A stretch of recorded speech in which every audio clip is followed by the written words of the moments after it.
अहंकार को त्याग देता है वही साधु कहलाता है। सच्चा साधु सदैव भगवान की तपस्या में लीन होता है और अंत में वही वैकुंठ पाता है। लेकिन लोभ एक ऐसी वस्तु है जो साधुओं को भी वश में कर लेती है, उसको उसके रास्ते से विचलित कर लेती है। आज मैं तुम्हें ऐसे ही एक साधु की कहानी सुनाने जा रहा हूँ। यह बात बहुत पुराने समय की है। एक गांव में 3 मित्र रहते थे। उन तीनों ने विचार किया कि वह अपनी कला का प्रदर्शन करने के लिए शहर जाए। यह विचार कर उन तीनों ने अपना अपना सामान बांधा और शहर की ओर निकल पड़े। पर अब जो शहर का रास्ता था वो एक घने जंगल से होकर गुजरता था। पर जंगल पार करने से पहले ही रात हो गई। तभी उन्हें दूर एक रोशनी की किरण दिखाई पड़ती है। जब वो उस रोशनी की किरण की तरफ बढ़ते हैं तब वो क्या देखते हैं? एक साधु अलाव जलाए भगवान की तपस्या में लीन बैठा हुआ है। तीनों ने रात वहीं बिताने का विचार कर साधु को जाके प्रणाम करते हैं। प्रणाम साधु महाराज। तुम लोग कौन हो? यहाँ क्या करने आए हो? क्या मेरी तपस्या भंग करना चाहते हो? क्षमा करिए महाराज, हमारा ऐसा कोई इरादा नहीं है। हम तीनों मित्र हैं। मैं सुनार, ये दर्जी और ये बढ़ई हैं। तीनों आज जीविका कमाने के इरादे से शहर जा रहे थे। रास्ता भटक गई, आपको देखा तो हौसला आया। मुझसे क्या चाहते हो? एक रात का आराम चाहते हैं महाराज। सुबह होते हम शहर जाएंगे। मुझे तुम तीनों ईमानदार आदमी लगते हो, इसलिए तुम यहाँ रह सकते हो। आपका बहुत बहुत धन्यवाद महाराज। लेकिन मेरी एक शर्त है। बोलिए ना महाराज। कुछ समय के बाद मैं अपनी तपस्या में लीन हो जाऊंगा। तुम तीनों को बारी बारी जगकर इस अलाव का ध्यान रखना पड़ेगा।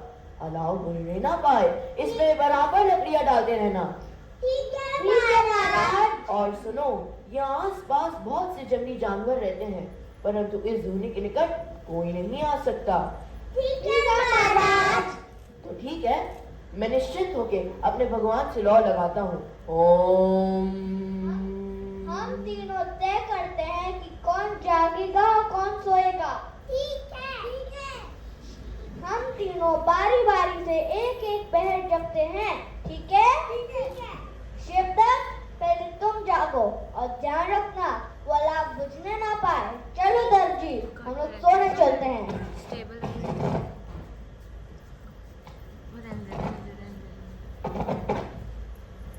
कितनी सुंदर लकड़ी है, चलो इससे मूर्ति बनाता हूँ। कितनी सुंदर बन गई।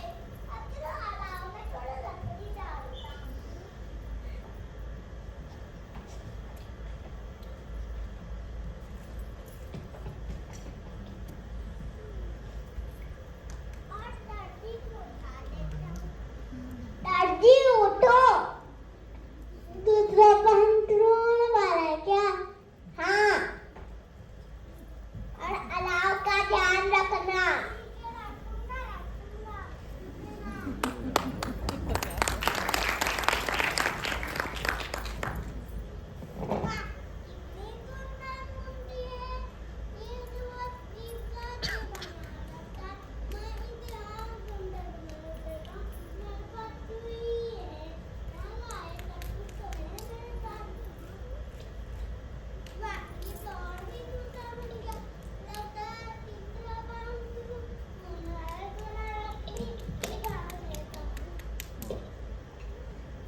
सुंदर, अति सुंदर, ये इन तीनों की करामात लगती है। यदि इसमें जान पड़ जाए तो इससे सुंदर नारी इस पृथ्वी पे मिलना असंभव है। ओम। प्रणाम महाराज। कल्याण हो देवी। सुंदर, अति सुंदर, तीनों लोक में सर्वश्रेष्ठ। आप ही की दासी हूँ महाराज। अरे ये तो कोई देवी लगती है। ये तो कोई अप्सरा मालूम होती है। अच्छा, अब सूर्योदय होने वाला है, तुम तीनों यहाँ से जा सकते हो। परंतु महाराज ये स्त्री मेरी धर्म पत्नी है, इसी के लिए मैं इन वनों में भटकता रहा। परंतु इसको हाथों से मैंने बनाया मेरी है। परंतु इतने मेहनत मैंने कपड़े बनाए मेरी है। इससे कहना मैंने बनाया ये मेरी है। नहीं, ये मेरी है। आप तो साधु है महाराज, आपके गृहस्थी से क्या वास्ता? चले जाओ यहाँ से, वरना मैं तुम तीनों को भस्म कर दूंगा। नहीं, हम इसे लिए बगैर नहीं जाएंगे। हे तपस्वी साधु, तू अभी तक सांसारिक बंधनों से मुक्त नहीं हुआ। मोह और अहंकार ने तेरी सारी तपस्या भंग कर दी है। ये तो तेरी एक परीक्षा थी और तू इस परीक्षा में विफल हुआ। अब तू एक आम आदमी है। महाराज की जय हो, महाराज की जय हो। तो सज्जनों, इस प्रकार उस मूर्ख साधु ने अपनी सारी तपस्या को व्यर्थ कर एक आम आदमी बन गया। मूर्ख, तुम अभी भी नहीं समझे। हम धन को स्पर्श करना भी पाप समझते हैं। हमें धन से शक भी रहा है, इसे हमारे चेहरे सुखानंद के हवाले कर दो। बैठ जाओ, बैठ जाओ। तो सज्जनों, अब जब बात धन की हो रही है तो जो भी धन यहाँ इकट्ठा होता है बद्रीनाथ के मंदिर पहुंचा दिया जाता है। और हाँ, एक और बात, आज के अंदर कोई भी धन मत दिखाना, सीधा मेरे चेलों के हवाले कर देना। ठीक है? ठीक है महाराज।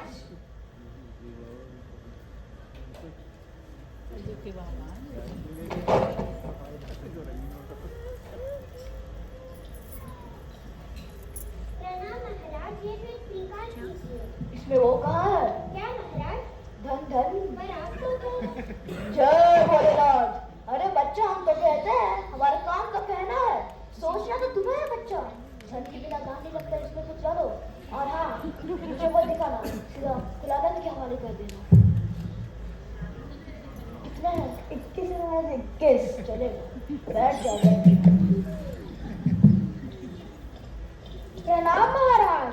क्या समस्या है बच्चा? महाराज थोड़ी राज की बात है, आपसे अकेले में करना चाहता हूँ। अकेले में क्यों? बात ही कुछ ऐसी है महाराज। हम साधु है, कोई सिपाही नहीं, जो भी बात करनी सबके सामने खुल कर कहो।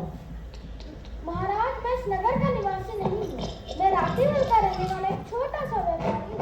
व्यापार करने के विचार से इस नगर में आया था।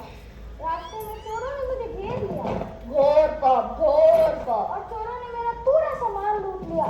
थोड़े से धन की थैली मैंने छुपा ली और जान बचाकर भागा।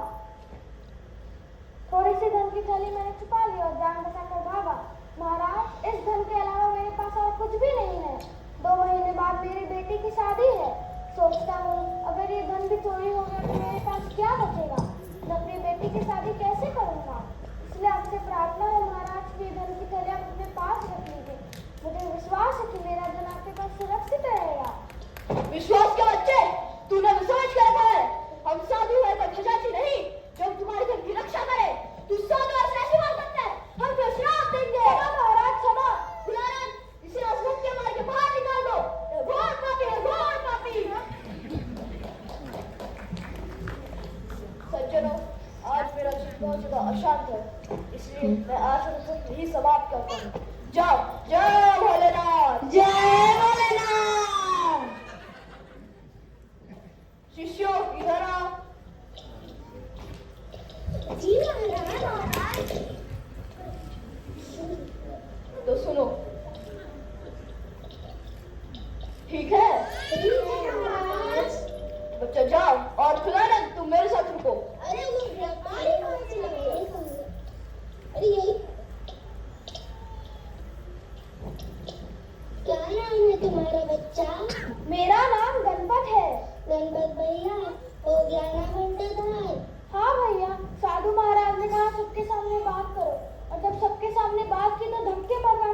बाहर निकाल दिया। अरे अरे, तुमने अभी भी नहीं समझा? गुरुजी ने ये सोचा होगा कि अगर वो धन सबके सामने अपने पास रख लेते तो शायद में से ही किसी के मन में चोरी का विचार आ गया और रात में आके धन चोरी कर लिया। इसीलिए गुरुजी ने सबके सामने मना कर दिया। अब बताओ गणपत भैया, आप समझो कि नहीं? बताओ बताओ।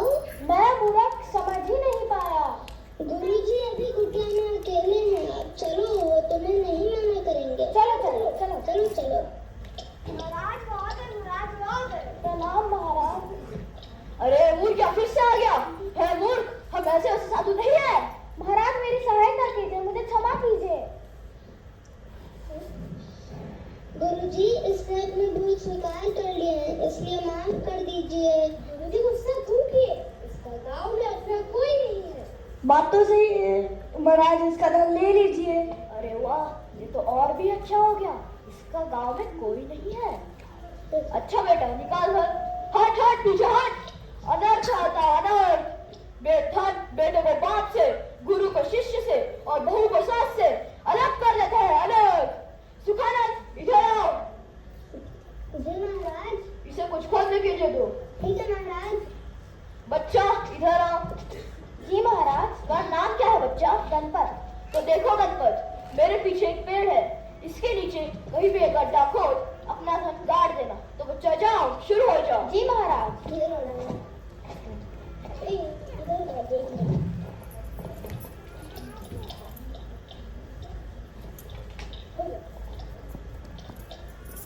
महाराज धन गाड़ दिया है।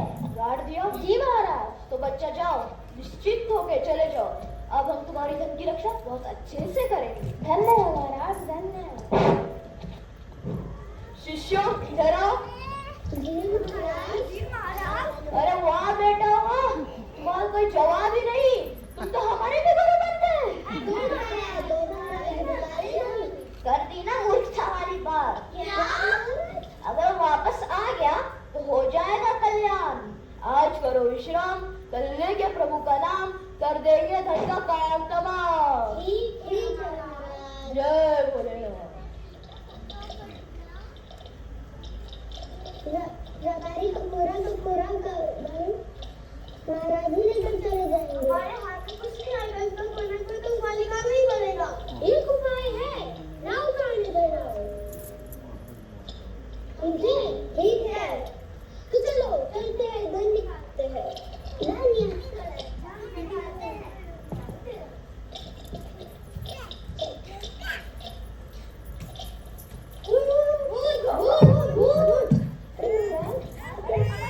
नहीं बच्चों, तुम्हारा गुरु होगा गुरु।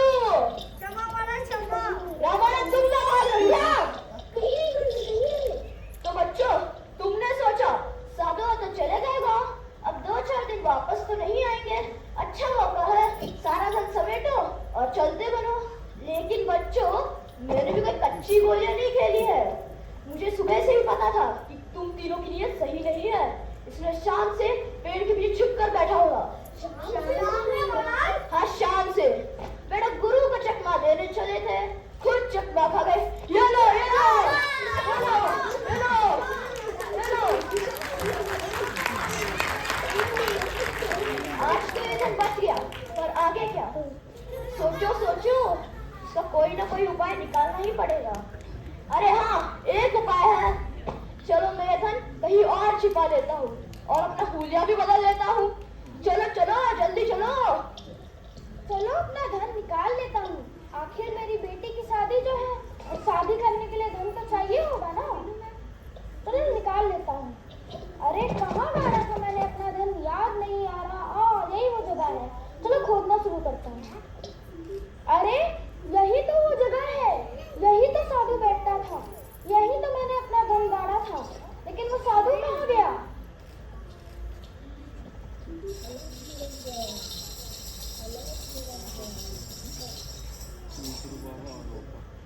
वो उसी ने 20 बार मैंने बताया आसाराम का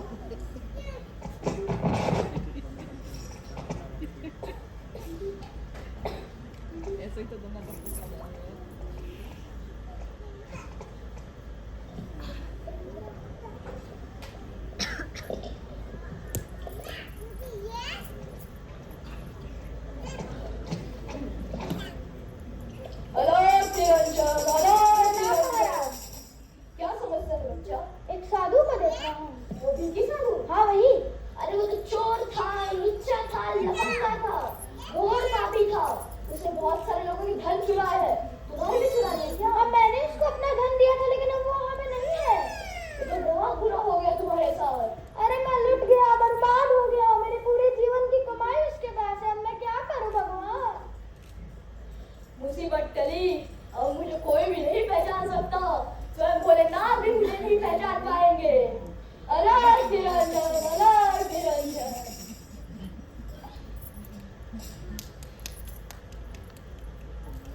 प्रसाद लो ना भैया। हाँ परदेसी जात पढ़ते हो?